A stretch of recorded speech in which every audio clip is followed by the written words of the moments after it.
বন্ধুরা, ইতিমধ্যে পর্ষদ থেকে অর্থাৎ পশ্চিমবঙ্গ শিক্ষা পর্ষদ থেকে বিদ্যালয়গুলির জন্য অষ্টম শ্রেণীর পরিবেশ ও ভূগোল প্রশ্নের মডেল অ্যাক্টিভিটি টাস্কের প্রশ্ন কিন্তু দিয়ে দেওয়া হয়ে গেছে। অর্থাৎ বন্ধুরা দিয়ে দিয়েছে, আপনারা অন স্ক্রিনে সেই প্রশ্নই দেখতে পাচ্ছেন।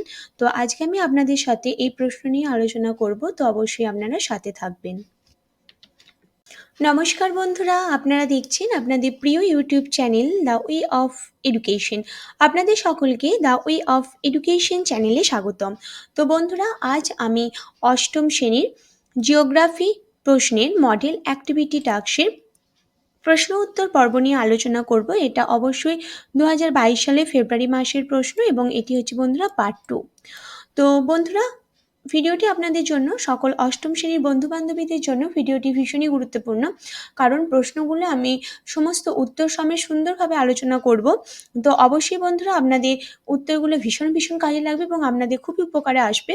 এবং এই ভিডিও দ্বারা যদি আপনারা উত্তরগুলো লেখেন, এই ভিডিও থেকে দেখে অবশ্যই আপনারা ভালো নাম্বার পাবেন। কোনো রকম কোনো কিছু অসুবিধা আপনাদের হবে না এবং আপনারা যত ভিডিওর দিকে এগিয়ে যাবেন, অর্থাৎ ভিডিওটা যত গভীরে পৌঁছাবে আলোচনা, ততই আপনারা বুঝতে পারবেন যে উত্তরগুলো কতটা সঠিকভাবে, অথেন্টিক ওয়েতে এবং সুন্দরভাবে প্রপার তথ্য দিয়ে তৈরি করা হয়েছে শুধুমাত্র আপনাদেরই উপকারের জন্য। তাই বন্ধুরা, আমি আশা করব যে আপনারা সকলে পুরো ভিডিওটি দেখবেন। তো চলুন বন্ধুরা, আলোচনা এবার শুরু করা যাক। মডেল অ্যাক্টিভিটি টাস্ক ফেব্রুয়ারি 2022, পরিবেশ ও ভূগোল, অষ্টম শ্রেণী এবং পূর্ণমান হচ্ছে বন্ধুরা 20। একের দাগে বিকল্পগুলি থেকে সঠিক উত্তরটি নির্বাচন করে লেখো। প্রথমে প্রশ্ন, মই সঞ্চরণ তত্ত্বের প্রবক্তা হলেন, পয়েন্টগুলো দেখে নেব বন্ধুরা। মর্গ্যান, এটা হচ্ছে বন্ধুরা পিচো, এটা চন্দ্রবিন্দু হবে, পিচো, পার্কার এবং ওয়েগনার। তো মর্গ্যান, পিচো, পার্কার, ওয়েগনার। তো দেখে নেব বন্ধুরা এর পরে উত্তরটি কি হবে। উত্তরটি হয়ে যাবে বন্ধুরা অপশন নাম্বার ঘ। উত্তরটি হয়ে যাচ্ছে অপশন নাম্বার ঘ, ওয়েগনার। পরবর্তী প্রশ্নটি দেখে নেব বন্ধুরা। 1.2 এর প্রশ্ন, দক্ষিণ আমেরিকা মহাদেশের আন্দিজ পর্বত সৃষ্টি হয়েছে মহাদেশীয় মহাদেশীয় পাতের সংঘর্ষে, মহাদেশীয় মহাসাগরীয় পাতের সংঘর্ষে। বন্ধুরা, এটা হবে মহাসাগরীয় মহাসাগরীয় মহাসাগরীয় পাতের সংঘর্ষে, নাকি মহাদেশীয় মহাদেশীয় পাতের পরস্পর বিপরীতমুখী চলনে। তো বন্ধুরা, এর উত্তরটি দেখে নেব। উত্তর হয়ে যাবে অপশন নাম্বার খ, মহাদেশীয় মহাসাগরীয় পাতের সংঘর্ষে। তো বন্ধুরা, এবার আমরা পরবর্তী প্রশ্নটি দেখে নেব। 1.3 এর প্রশ্ন, সমুদ্র তলদেশের ভূমিকম্পের ফলে যে প্রবল ক্ষমতা সম্পন্ন উপকূলে আছড়ে পড়ে তাকে কি বলে। তো উত্তরটি দেখে নেব বন্ধুরা। প্রথমে আগে আমরা অপশনটা দেখে নেব। অপশনগুলো আছে গাইজার, ম্যাগমা, সুনামি নাকি অগ্নুদ্গম। তো বন্ধুরা, এবার আমরা উত্তরটা দেখে নেব। উত্তর হয়ে যাচ্ছে বন্ধুরা অপশন নাম্বার গ, সুনামি। অপশন নাম্বার গ, সুনামি। পরবর্তী প্রশ্নটি দেখে নেব। 2.1 এর প্রশ্ন, ক স্তম্ভের সাথে খ স্তম্ভ মেলাও। ক স্তম্ভ বন্ধুরা দেখুন, আমি একদম উত্তর করে দিয়েছি। প্রথমেই আছে বন্ধুরা গঠনকারী পাতসীমানা। তো গঠনকারী পাতসীমানার সাথে হবে পরস্পর বিপরীতমুখী পাতের চলন। পরবর্তী হচ্ছে বন্ধুরা পা হো হো। পা হো হো হলো একটি লাভা। মানে বন্ধুরা, আমি কিন্তু একদম উত্তর, এই চারটা আপনারা দেখতে পাচ্ছেন, এটা কিন্তু উত্তর। প্রশ্ন কিন্তু উল্টো পাল্টা করে দেওয়া আছে, আমি একদম উত্তরটা করে দিয়েছি।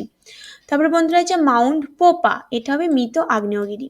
তাহলে আমি আবার বলছি, গঠনকারী পাতসীমানার সঙ্গে যাচ্ছে পরস্পর বিপরীতমুখী পাতের চলন, পাহো হো সাথে যাচ্ছে লাভা, আর মাউন্ট পোপা সাথে যাচ্ছে মৃত আগ্নেয়গিরি। এবার বন্ধুরা আমরা পরবর্তী প্রশ্নটি দেখে নেব। পরবর্তী প্রশ্ন 2.2 এর দাগের প্রশ্ন, একটি বা দুটি শব্দে উত্তর দাও।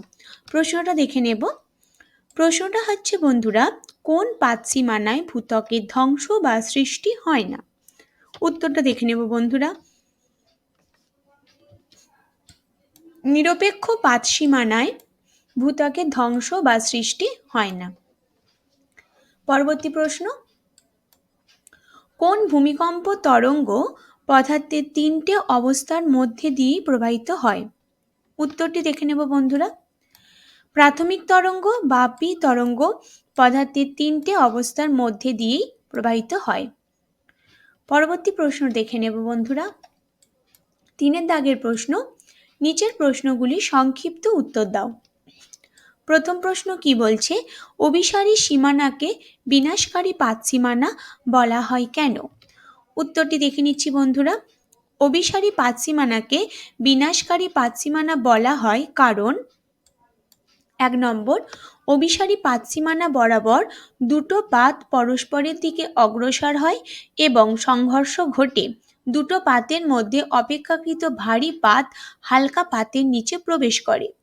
এর ফলে নিমজ্জিত পাতটির গলন হয়, সমুদ্রখাতের সৃষ্টি হয়, গলন হয়ে সমুদ্রখাতের সৃষ্টি হয় ও ভূত্বকের বিনাশ ঘটে। এই অঞ্চলে প্রতিনিয়ত ভূমিকম্প ও অগ্ন্যুৎপাতের ঘটনা দেখা যায়। পরবর্তী প্রশ্ন অর্থাৎ বন্ধুরা, পরবর্তী পয়েন্ট, দুটি অভিসারী পাত সামুদ্রিক হলে তাদের উপর পলি ভাঁজ খেয়ে দ্বীপ ও দ্বীপপুঞ্জ সৃষ্টি হয়, যেমন প্রশান্ত মহাসাগরের পশ্চিম উপকূল বরাবর জাপান ও সন্নিহিত দ্বীপপুঞ্জ। পরবর্তী প্রশ্নটি দেখে নেব বন্ধুরা। আপনারা নিশ্চয়ই প্রশ্নের উত্তর দেখে বুঝতে পারছেন প্রতিটা প্রশ্ন যে প্রশ্নের যতটুকু উত্তর প্রয়োজন আমি পয়েন্ট করে করে সুন্দরভাবে গুছিয়ে আপনাদের জন্যই তৈরি করেছি। তো অবশ্যই আপনারা পুরো ভিডিওটি দেখুন।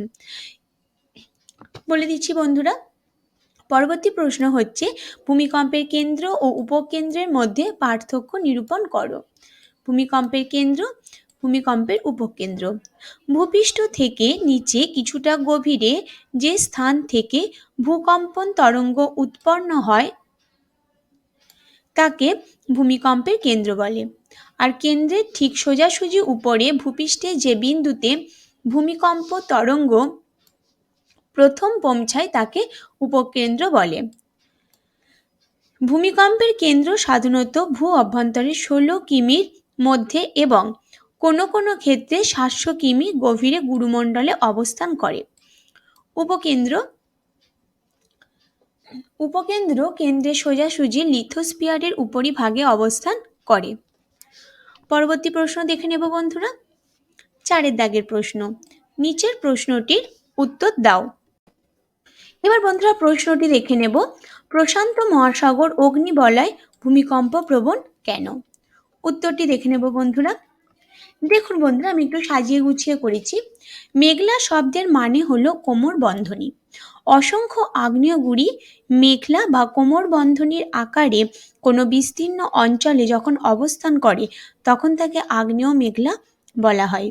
ভূবিজ্ঞানীর মতে উত্তর ও দক্ষিণ আমেরিকা মহাসাগরীয় পাতের সঙ্গে এশীয় মহাদেশীয় পাতের সঙ্গে প্রশান্ত মহাসাগরীয় পাতের ক্রমাগত সংঘর্ষের ফলে পাত সীমায় ফাটল বরাবর অগ্ন্যুৎপাত ঘটে থাকে এবং আগ্নেয়গিরির সৃষ্টি হয়।